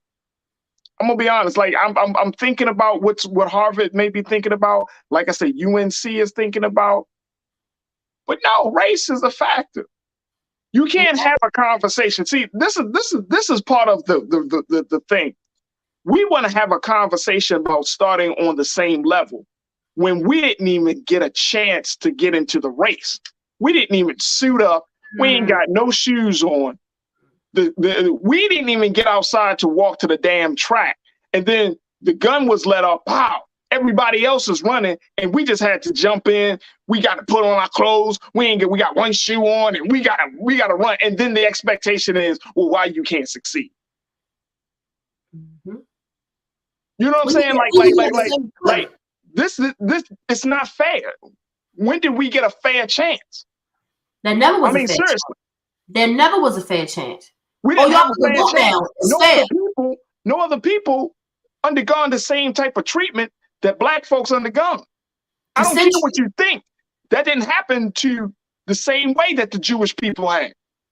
It's not the same way that the Christians had, that white Christians had. You ain't the same. It's not the same. The struggle ain't the same. Not at all. You know what I'm saying? Like this is serious. Like this struggle, this thing is 400 plus to almost 500 years in the making. And It's we're still systemic. suffering. It's active. It's still active. Ain't a damn thing changed. Then just got softer or made us more comfortable. Now I can eat at Cactus. I could eat at Cheesecake Factory with you rather than having to sit in a certain section. Or I can drink the same water from you than the dirty one that doesn't no one wants to use. That's barely equality. That just looks like equality and makes me feel like I'm equal, but that's not the case whatsoever. Nah, you're absolutely right. Let's go back to some comments. And Real Brooklyn, you saying some stuff, bro, but I'm not vibing with you right now on that. Janelle, you checked in and said Farajii white fear won't let them teach real history because it might cause discomfort. Approaching affirmative action wasn't established as reparations as they're still killing it. Yeah, it wasn't that. And there's always that white fear, right? That you know, if we give them something like this, that they might actually excel. We are one of the most resilient, if not the most resilient people on the planet. That we can undergo all of this, still produce a president, still excel in many areas. You know what I'm saying? On all of that. So it's a very real fear. Janelle, thank you so much. Jawan, you checked in. You said if they could pay slave owners for the loss of their slave labor, how do you figure this nation doesn't owe us for what was done to our people? It's not a victim mentality. It's recognizing reality. That's all it is. Do you pay? What about those when we dropped the bomb on Hiroshima and Nagasaki? You had to pay for that. America had to come and had to repair the damage that was done to those two cities and to that people. Everybody else gets paid. Everybody gets something. And Black folks who built this country, blood, sweat, and tears, we supposed to just move on, look past it. Come on, man. Get over it. Get over it. Happened a long time ago. Let it go. Come on. You're not being now, though. Are we not being lynched no more? And look, people say, Iman, we better now. Are we? We better since when? Are we better now? Yes, we can say we made some gains, and I'm not taking diminishing or throwing shade or any of the personal gains, but we still trying to fight for basic human rights, man. We're still talking about in a land of democracy, we're still talking about protecting our right to vote, which is considered to be a great what is the word? Incentive of being a citizen. It's a part of our citizenship. And we still got to create laws to protect the simple right to cast a ballot. We fight for every damn gain in this country. We got to fight for it. Somebody got to die for it. It's never a peaceful fight, though. And it's never peaceful. It's never easy. It's never a peaceful fight. It's always, we scratching, right? We dying. We got to give so much for just so little. For the basics. For the basic things. Like, you know, people act like black folks are just wilding out. Like, black folks be asking for small stuff like, yo, just let me go to the bathroom. Let me vote. Let me get Let paid me the get same a amount that home loan. white. Let me get a home loan. Let me get into a college, man. Let me just go to college. We gotta fight for every damn thing. Come on, y'all. Y'all know. Y'all talking about, man, we moving past that. It's a victim mentality, victim mindset. They fighting every day, bro. The debt collectors call you every day, right? The debt collectors gonna make sure they change their number to get to you, right? So why wouldn't we be the same way? Collect our funds, opportunities, policies, principles, whatever need to be put in place. It's time to collect. They owe up. There's no way around it. No way around it. Andre, you said Uncle Roro and Professor Carr break it down perfectly. Affirmative action benefits white females above all others. It may benefit them, right? And I get it because of the politics behind it. But it doesn't mean that we aren't afforded at having certain opportunities so we can get further along. It's just so happened that white females are kind of lumped into the struggle that we're lumped into. They're certainly two different struggles. You can't compare the struggle of white women. I don't even understand that. Like, why are y'all You know what I'm here? saying? It's not You the can't same compare those struggles. Not at all. So, but it's still like affirmative action is about creating policy that opens the door for Black people to be in predominantly or all white spaces, right? Where we don't have to, that our race does play a role into it. And I get it. Some people say, well, it should be our merit. But that's if you were on the same playing field. Like, for example, and this is interesting. This is why I think it's interesting that Clarence Thomas even said this, because he's like, well, what's diversity? But guess what? Somebody, Thurgood Marshall, was there before you. You had to benefit from that, right? Mm-hmm. You had to benefit from that. You can't have a Supreme Court, 9 justices, and that's supposed to quote unquote reflect the people of the land. When and you ain't got no Black people. Same background, that doesn't make sense at all. Nah. Nisa, you said no one has had and continues to have the same systemic smear campaign that Black people have had. No one. And so it's crazy. No one, folks. Absolutely no one. Thank you, Nisa. Shalinda, you checked it. We can't catch up 100 miles behind with Jim Crow never ceasing. It never stopped. They just got better while doing it. It never stopped. It really never stopped. It just got blurry. It just got blurry. And we got a few trinkets now, right, to kind of keep us distracted a little bit.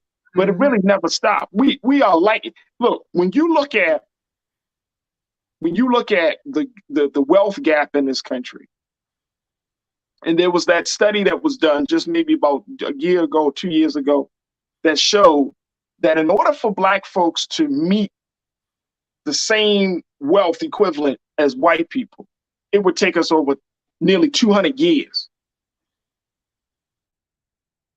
200 that's years. If white people, that's if, and look how crazy it is. Because each year, wealth goes up and up and up and up. So it would take over like 200 years, and I'm not making this up, folks. You can just take a look at it. But you're talking about all this time, and that's if white people stay in a stagnant position for all those years. Then we can catch up. But if they're moving forward while we're still moving forward, the wealth gap never closes. Yep. So what are we saying? So should we not be afforded some opportunities that they don't get, that they've already benefited from? No. That's just, hey, bro, that's part of the owing package. That's part of, you know what I'm saying? Like that's, you owe us that. Good point. Thank you, Shalinda. Mike V, you said apartheid was bankrupting the system. It had to come to an end, or else the system would collapse on itself. On top of the fact that it was a national security issue when competing with the Soviet Union. Absolutely. Hold on, quick question. I want to ask our online culture crew. Yeah. Are we afraid of the system collapsing? whether it be the criminal justice system, the social justice system, or the social Mm-hmm. economics period. Are we afraid of that collapsing? If it does, what the hell is that going to do to us? Because we're not the ones on top. Yeah. We're not going to fall. No. What the hell are we afraid of? Right. Stop compromising. Right. Absolutely. My God, Real Brooklyn, you said, Farajii, no one is saying to move on, brother. We overcome by being financially powerful. You have had shows that advocated for that. Come on now. I've had shows that advocated for that, but I'm not taking, I don't want us to get so confused that we operating as if we're operating, even if, let me just say, let me be very clear. We can become financially powerful, but it still takes us getting some opportunities. Jay-Z, Oprah, any Black person that you think is financially successful, right? But they did not get there on their own. Now we can believe the self-made, I'm self-made, I did. No, you aren't. No, you aren't. You aren't. No, you aren't. If you are a Black person, you making, even Kanye West, whatever the case may be about him, the fact is he was not there on his own. And we see that because there were major brands behind him that contributed to his wealth, right? So even when we're talking about being financially powerful, there are still opportunities that were afforded that needs to be afforded to us. You know what I'm saying? Because otherwise right now, the way the banks are moving, the way that we earn money, it's not the same. It's not the same. When we look at how much does the Black woman earn compared to her white counterpart, it's not the same. At all. How much does the Black woman earn compared to white men? Certainly not the same. Even worse. So when we talk about being financially powerful, how are you going to be financially powerful, bro, if you're working in a system that don't even see your value, your worth? We always talk, Iman, about, hey, tell them, go to the table, have a seat at the table, and you got to show people what you're worth. The system do not show Black people what we're worth. The current system that we're in, it just doesn't show that. What are we worth? And that's the question that America usually poses. When saying, hey, let's have them sit at the table, well, what the hell? That's exactly what is asked upon us. What are we worth? So yeah, financially powerful, we definitely need to get there so we can have a seat at the table, even be a chess piece on the table. I wholeheartly agree with that. However, we still need some type of help to even get there. We all need help. We literally need help. And if we and as we close this, and I want to get to our final conversation, we got to take a quick pause. But when we're talking about getting certain opportunities, we need the help. You know what I'm saying? And it's not wrong. Look. If America is serious, if America is really serious about repairing the damage, if America wants to kind of bring us into a better space, give us some land. This is what the Most Honorable Elijah Muhammad said. He said, give us some land of our own, support us for 20 years, and then let us go, and we'll take care of the rest. The thing is, you still are requiring us, you still require some level of support, right? Because you put us in this condition. So we're not going to absolve you of the responsibility to make things right with us. But we're not asking for you to keep, supporting us and always affording opportunities. But we are saying, look, it's like startup money, right? When you go to get your loan from the bank for your business, when you go get to talk to a venture capitalist, they give you that seed money. That's what we need, seed money. Get something started. Once we get on our feet, then you don't have to worry about us anymore, right? Yep. But that's the place that we haven't been at. We're not at that place yet. This country is not at that place yet. Hopefully it gets there. to the And country, y'all for don't the vote, country's if y'all benefit. don't vote, it's only going to get worse. We're only If going we to don't get involved, no, it's going to get worse. But if Yep. we're talking about putting out, if you're talking about supporting us, and you're talking about getting our condition better, the country needs to give us some seed money, give us some land, give us some opportunity. Say, okay, you want your children to go to college? We'll make sure they go to college. They can go to some of the best colleges that we have to offer. Cool. And then check this out, Iman. When we start building, don't interrupt the progress. Don't let your white fear get in the way where you want to take us down again. That's going to be there, Farajii. And you know that, just according to history. We absolutely. never build our own and it just be left alone and to be chill. Absolutely not. Absolutely. So we also have protection. I believe you discussed this before. Have protection from the government. Hey, you think y'all can come over here and I'm not going to say exactly bomb. I'm not going to talk about the Wall Street massacre. However, we need to have protection from them as well. We don't have most of the guns and whatnot. Y'all do. Even though it seems like police force. Y'all got police forces. You got the Army, Navy. You got all of these law enforcement agencies. We need contracts that can be used against us. Mm-hmm. Right. So if we talking about getting some land, getting college, doing all of these things to lead to our progress, then that needs to be protected. Now, you're absolutely right. It needs to be protected in some sort of institutionalized policy, law, something to protect us, to allow us to do what we want to do without interference. Right. It's only right. It's only right. That's justice. That would be justice. But we got to ask, is that really what is America going to do right by us? That's not, right now, we're not saying it, but she can turn the corner. If she did right by us, maybe her future will look a little brighter. That's all I'm going to say. If she did right by her former slaves, maybe her future will be a little bit brighter, because it ain't as bright right now. Looking pretty grim.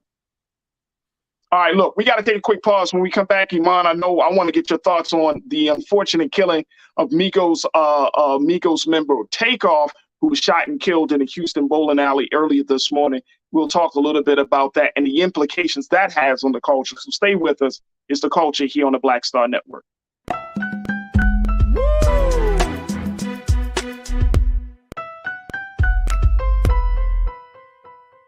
Hatred on the streets, a horrific scene, a white nationalist rally that descended into deadly violence. White people are losing their damn minds. As an angry pro-Trump mob storms the U.S. Capitol, we're about to see the rise of what I call white minority resistance. We have seen white folks in this country who simply cannot tolerate black folks voting. I think what we're seeing is the inevitable result of violent denial. This is part of American history. Every time that people of color have made progress, whether real or symbolic, there has been what Carol Anderson at Emory University calls white rage as a backlash. This is the rise of the Proud Boys and the Boogaloo Boys. America, there's going to be more of this. There's all the Proud Boys, guys. This country is getting increasingly racist in its behaviors and its attitudes because of the fear of white people. The fear that they're taking our jobs, they're taking our resources, they're taking our women. This is white fear.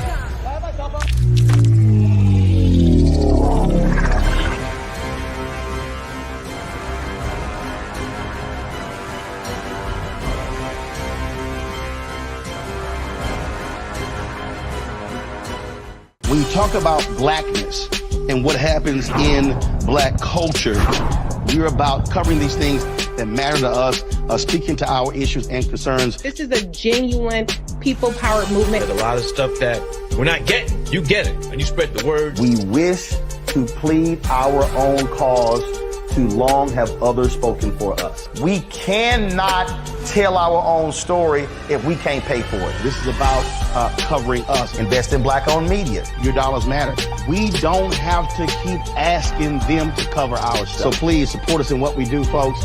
We want to hit 2,000 people, $50 this month, raise $100,000. We're behind 100,000, so we want to hit that. Y'all money makes this possible.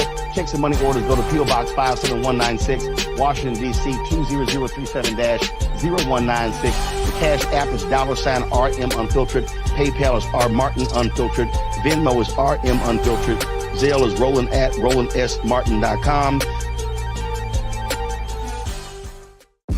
When we invest in ourselves, we're investing in what's next for all of us. Growing, creating, making moves that move us all forward. Together, we are Black beyond measure. Hi, I'm Dr. Jackie Hood Martin, and I have a question for you. Ever feel as if your life is teetering and the weight and pressure of the world is consistently on your shoulders? Well, let me tell you, living a balanced life isn't easy. Join me each Tuesday on Black Star Network for A Balanced Life with Dr. Jackie. We'll laugh together, cry together, pull ourselves together, and cheer each other on. So join me for new shows each Tuesday on Black Star Network, A Balanced Life with Dr. Jackie.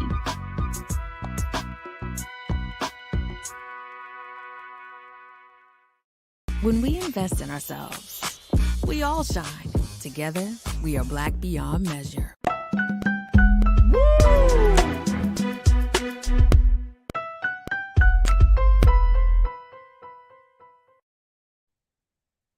All right, folks, welcome back to The Culture here on the Black Star Network. Always happy to connect with so many of you in our chat. Make sure y'all join our online culture crew, folks. We are always talking about something. Man, I see the conversation talking about from politics to reparations, talking about voting. Everybody is voting. Y'all keep me informed. As we're having the show, I'm not able to see some of the news that come across the wire. And so, I enjoy, reading the comments and just keeping up with the discussions in the chats, just to make sure that I'm staying, as relevant and on point as possible. And we even talking about, hey, Iman, folks are talking about, I see LaShonda. She talking about, I'm taking orders for cobbler.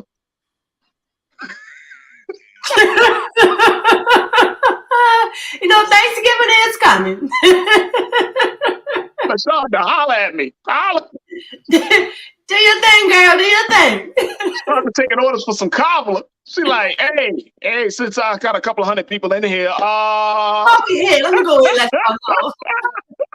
I love it.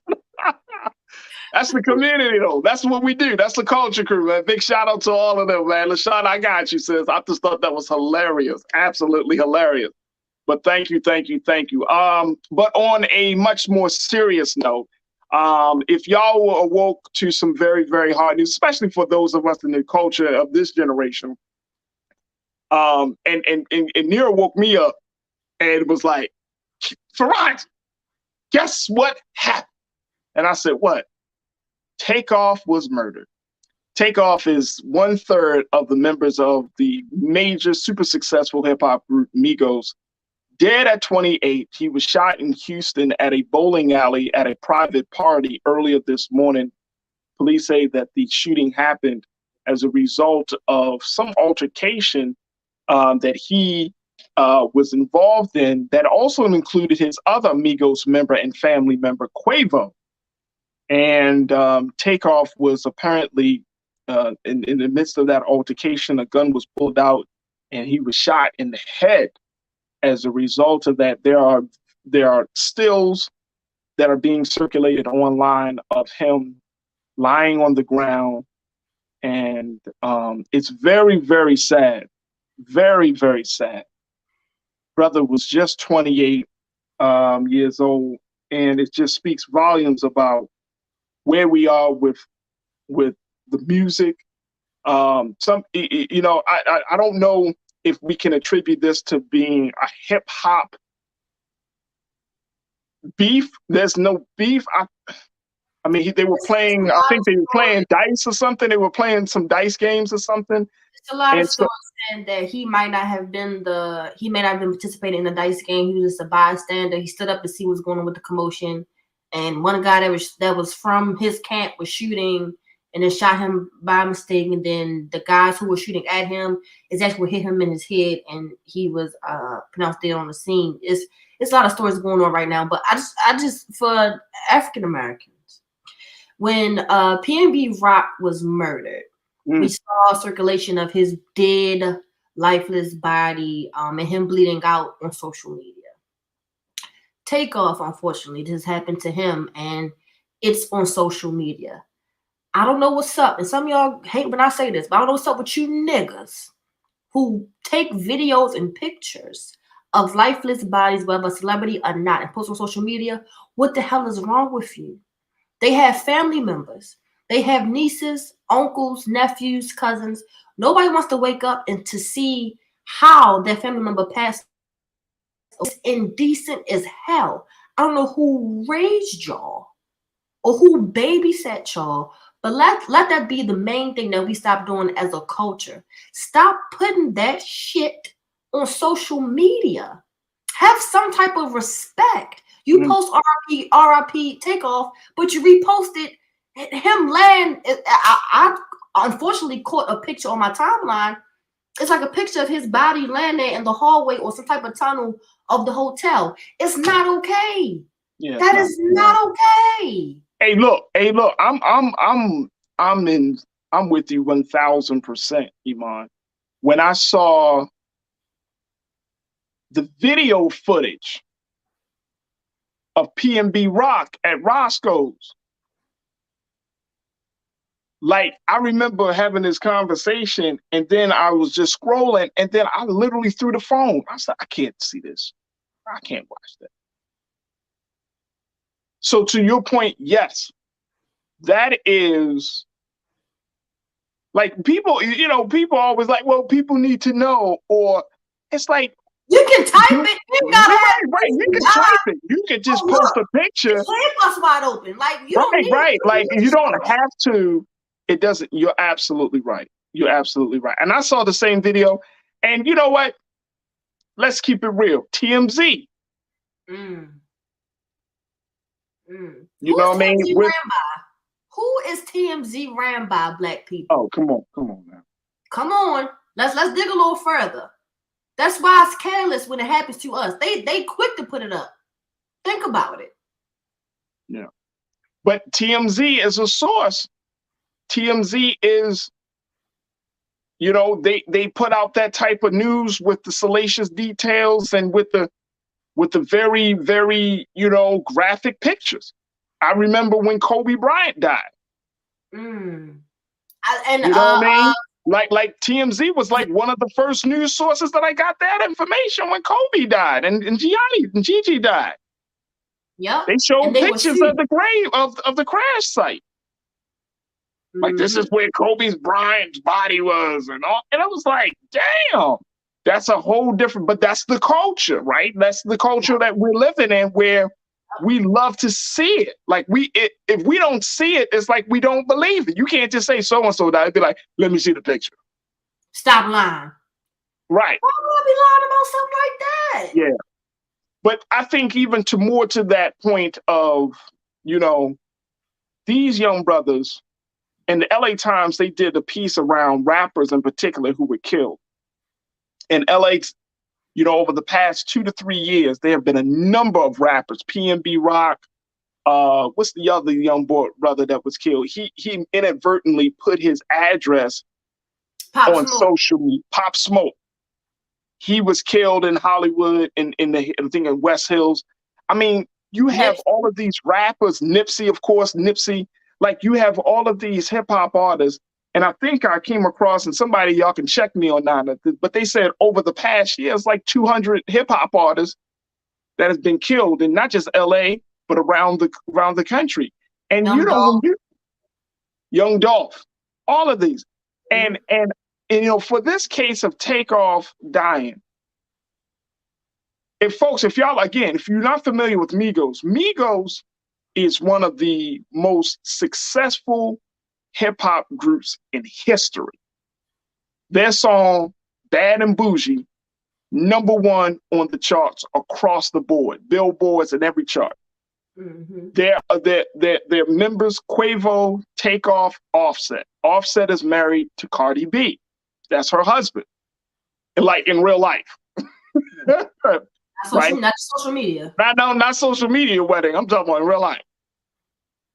They actually, and I'm sure you know, Iman, they were even beefing with Offset for a minute because he's doing his own thing, and there's a lot of controversy around that.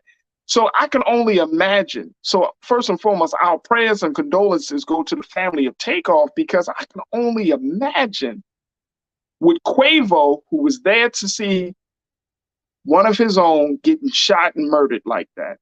He's already experiencing the separation of another family member, because they are all family, of Offset. I could just imagine. And it's really, let's talk about the level of senseless violence that continues to plague Black men. Even though we make money, we get the notoriety, but somewhere that element of danger continues to be lurking around, Iman. That's the element of danger. I want to go to a couple of your comments, of folks' comments who are checking in about this whole situation. Lana, you said, can we talk about this? The second rapper shot in Houston from out of town, and didn't a jeweler die a few weeks ago in that same location? I'm not familiar. So if you're from Houston, I'm not sure who that person is, Lana. But if that's the case, whoo, wow. Dirty Reds 76, you said it's sad, but you got to move different when you're in the light. Absolutely. I'm starting to just really, if you're a hip hop artist, or if you're an aspiring hip hop artist, and you are in those spaces with other Black folks, man, it's good for the gram that you in certain spaces, that you hanging out all night. But after a while, it should be a situation where you make the best choices, use the best of intelligence to take yourself out of those places that could potentially be life-threatening. And it's just sad that brother lost his life the way he did. Chris V, you said, did anyone catch Gilly the Kid talk about how people are so quick to take their phones out to post the deceased and injured online for likes instead of trying to help? I didn't catch that, Chris, but it's a part of our culture. And one of the things that I've learned about human tragedy, especially in this day and time during this culture, whoever gets the news first, it's like in the news business, right? If you get the scoop, the breaking news, the exclusive, same thing for our these big cultural moments. If somebody gets shot and killed, or something terrible happens, whoever can get the news first, and then your social media standing starts to rise as a result of somebody's tragedy. So it's very, very sad. Great point, Chris. Thank you. Sandy, you checked in and said, I remember when I lived abroad, and on the news, they showed dead or mutilated Black bodies every day. As an American, it was shocking to me 20 years ago. Now we're all desensitized to it. Sandy, I remember that. I remember that was one of the things. I mean, of course, we could talk about, the power of the image, with the movie Till Out.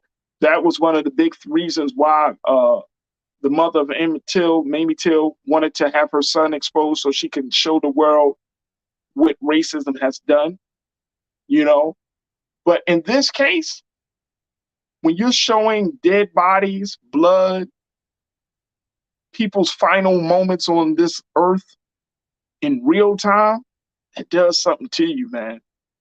I remember seeing the video of Philando Castile. I remember seeing the video of Eric Garner. I remember seeing the video of so many others. When you see this stuff, you do get desensitized. You do feel like, okay, because it's becoming so common, and because of the medium, the camera, it doesn't allow you to, it kind of it forces you to look at things differently because we look at movies and television through the lens of the camera, right? But we know it's like something psychologically is inside us to say, this is not real. But when you see real life events happening through the camera, real moments of people dying, there's still that separation that exists that says, quote unquote, this is not real, or this isn't as bad as it looks. I don't know. My question is, how can we undo so much from being desensitized? How can we get back to being? I don't know if we can get back. You know what? I've asked myself that question too, Iman, and I'm gonna be honest. I don't know if we can get back because social media is so prevalent in our lives, right? It's on constant, 24 hours a day, 7 days a week. People often say, well, what about the 24-hour news cycle? We're really not tuned into TV that much. But we're tuned into, I would say, and I might be wrong, but I would think that we're tuned into our phones more than we are to TV nowadays, right? That's just me just taking an unscientific poll. Yeah, TikTok is the new TV now. You know what I'm saying? We're probably tuned in. We probably spend, if you look on, and every phone is equipped now where you can actually see how many hours that you are on a certain app, certain platform. It will tell you, hey, you've been on Facebook for 6 hours and 20 minutes. You know what I'm saying? Like, it will tell you your daily tallies every single day. So I don't know, like if we can put this genie back in a bottle, like, I don't know. I really don't know if that, because now it's like, we don't just want to see it.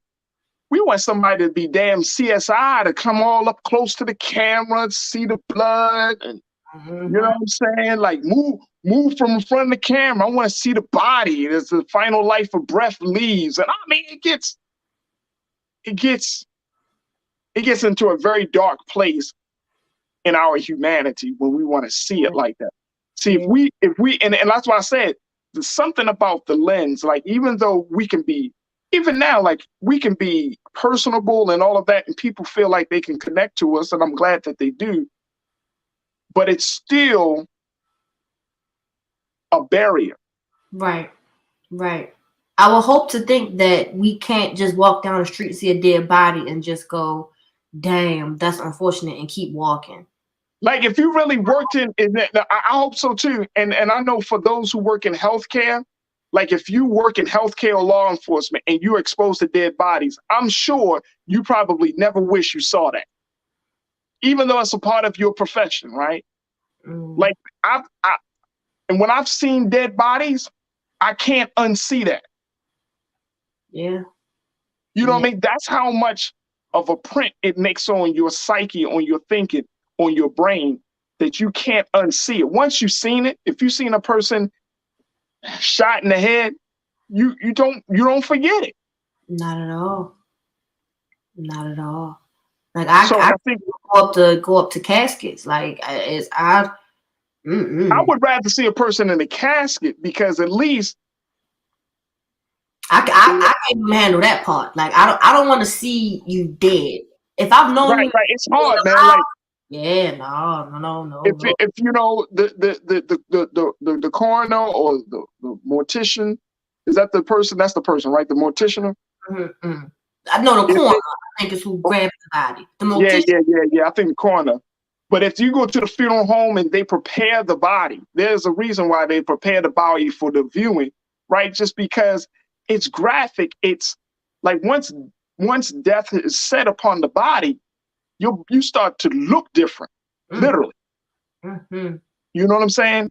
And when you go to an open, the viewing or the open casket funeral, depending on who does the preparation of the body, it can be even more traumatizing. I've been to a funeral where the person didn't look like the person they lived, and the family was livid. The family was like re-traumatized, Iman, because now not only did they lose a family member, but now they're burying somebody that don't even resemble the family member. Yeah. Living. They were living. I was like, dang. And that's one thing black folk, I will say that about us. We don't play about who got the body or who's doing the body. We culturally, right. yeah, we don't play them kind of games. Because that can be a fact. If you've known a person to be alive and happy and vivacious, and then you see them in a casket and they look like the worst that could happen, but it's absolutely. It matters, man. Absolutely. So, you know, our condolences, go out to them. Real Brooklyn, you checked it and said, "Day I asked the question, what in the hell were they doing playing dice in the hood, especially after making it?" This was a private party, from what I read, Real Brooklyn. This was a private party at a bowling alley. So this wasn't this. I don't know who the party was for. Iman, do you know who the party was for? No. So if there was a private party, then, you know, I mean, shit, man, you could be anywhere and jokers just start playing dice. Very true. Very true. You don't always know who's in the building either, who's in the room. Yeah. You know what I'm saying? Like, if you got people in the room especially if you got like hip hop stars like Migos coming through, you know what I'm saying? You don't know who's in the building and all of that stuff. Like, it's hard. It's hard. Like and a lot of these, I think a lot of artists now are having different conversations among themselves and their colleagues. Like, yo, I don't even go unless I know there's security, unless I know that the space is legit. Like they are not now. There's talk that there aren't like showing up at these parties, like these hood spaces, quote unquote. They're not doing it anymore because they're like, bro, I can't wear my jewelry. I never forget one year I was broadcasting on a Radio 1. I was on a Radio 1 show in Baltimore, and they had this contest, and this was when 50 Cent was like super hot, and 50 had told the radio station as part of this contest, do not send me into, not lying to you. He said, don't send me into the hood of Baltimore. Send me someplace else. Now, the contest is for a radio station that caters to Baltimore City. So they literally had to send him to Baltimore County because he was like, I am not coming to Baltimore City with jewels in my entourage. Y'all crazy. Like, no, they're not having me a part of this contest. So they made the adjustment so he could be a part of the contest. But that was years ago. So that just goes to show me that these guys, as much as they like to talk that tough, they know you are a target. You are a target. You walk in the hood with jewels on and all that stuff, and nobody ain't gonna mess with me. And you like 100 pounds with a bag of nickels in your pocket on a wet day. You ain't coming through the hood. As big as he is. And that's what I was like. And this is what the general manager told me. He was like, yeah, 50 ain't coming to Baltimore City. He was only gonna come to Baltimore County. We had to put him in at a house that is like, a really nice house. The security is well there, all of that. I was like, I thought this was 50 Cent. But dude has been shot 9 times, so I get the paranoia, right? Some psychological trauma there. Very true. Very true. Very true. Right, so I get it. So I'm making a point that we just got to create, and I don't know how we end this part of the culture, but I just know that this can't continue to happen, where Black men are losing their lives because of some music or because of some of their status or because of robbery or because of jewelry and all of this stuff. This can't continue to happen no more. It's so sad. It is so sad. The hip hop community is mourning today because of this. Regardless of how you like their music, these were young brothers that were just trying. They were doing their thing. They were doing what they loved. They were doing their art. And it's so sad. It's really, really sad. And my heart and prayers, man, my heart is a little heavy for this because they didn't have to lose. They didn't have to lose their life like that. So sad situation. Iman, I appreciate you, sis. Thank you for joining me today. Thank you for having me. I missed y'all. I missed you too. So we'll look forward to reconnecting, God willing, on next week, and God willing, we'll see you. And more importantly, again, condolences to you and your family at this time. Thank you. It's appreciated. Absolutely. All right, folks, that's going to do it for us. Thank y'all for tuning in. Make sure y'all continue to show y'all support for Black Star Network. Go to blackstarnetwork.com and make sure that you support us in all that we do financially. Share the content, download the app for free. Do what you need to do to show your love and your support for Black-owned media, i.e. Black Star Network. Thank you so much. Thank you to all of you in my online culture crew, continuing the conversations and having the discussions about these issues. Big shout out to my team, my man Joel. Thank you, Ariel, King Keenan. Thank you. And the control room for making us sound good and look good. So thank you. Stay tuned. Up next is Roland Martin Unfiltered. Follow me on all social media platforms at The Real Farajii. I love to connect with y'all. Seriously, I want to connect with y'all. So follow me, The Real Farajii on IG, Farajii on Twitter, and Farajii Muhammad. And I'm still looking for your submissions as we are branching out, wanting to bring your voices on air. Tell us what we're missing. You can email us that at Farajii at blackstarnetwork.com. If you have an idea of a story you want to talk about, send us your bio and just email it to me at Farajii at blackstarnetwork.com. With that being said, never be afraid to challenge what's wrong. Stand for what's right while being yourself in the process. And God willing, we'll talk tomorrow for another exciting edition of The Culture right here on the Black Star Network. Have a great afternoon and a wonderful evening, family. Peace.